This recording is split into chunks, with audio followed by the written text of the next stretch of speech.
Dinalaw po ng GMA News ang ilang dating informal settlers sa San Juan. Nabinigyan po ng tulong pinansyal at ngayon nasa relocation site na sa San Jose del Monte, Bulacan. Doon natuklasan namin ang isang pamilyang nakapagpundar ng kabuhayan, habang ang isa naman naubos na ang bigay na tulong. Ang kanilang kwento tampok sa Barangay Saksi.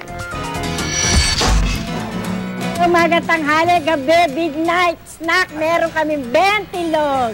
Bagong lipat lang ang mag-asawang Nancy at Rene Ariñas dito sa San Jose del Monte Heights sa Bulacan. Dati silang informal settlers na kakalipat lang mula sa Barangay Salapan, San Juan.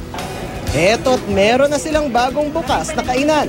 Salamat daw sa 18,000 pisong tulong pinansyal galing DSWD na ngayon may natitira pa at kanilang tinitipid. Kahit na pwede ka na rin kumuha ng pagkain mo dyan. Pang-araw-araw Hindi ka magugutom. Ang iba pa nilang kapitbahay na natulungan din ng DSWD, nakapagpundar na rin ang sari-sari store, loading station, patahian at ihaw-ihaw. Payo ng wealth coach na si Chinky Tan, huwag daw palalampasin ang pagkakataong palaguin ang natanggap na pera. Maging mapagmasid sa kapaligiran at samantalahin ang anumang pangangailangan sa lugar. Ako, mag-uumpisa ako sa pagkain. Pangalawa, ang titignan ko rin, yung siyempre, medyo malayo-layo na. Yung mga loading.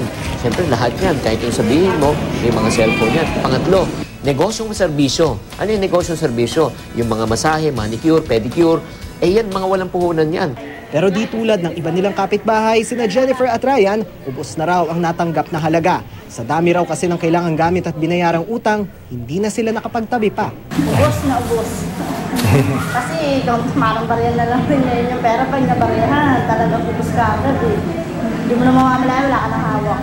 Pero ayon sa wealth coach, hindi pa raw huli ang lahat. Dapat lang daw maging madiskarte sa pagbabudget. Halimbawa, pwedeng ilaan sa negosyo ang 20 to 30% ng anumang kita o ipon, magtabi ng 10% at ang natitira sa iba pang pangangailangan. Hindi mahalaga kung magkano kinikita mo, hindi mahalaga rin kung magkano natatabi mo, kahit may natatabi ka. Ang mahalaga, napapalago mo siya. Bakit? Kasi darating yung panahon, mauubos din yan So kailangan iisipin mo kung paano ko palalaguin tong perang ito. Para sa Barangay Saksi, Danating kong panag-uulat.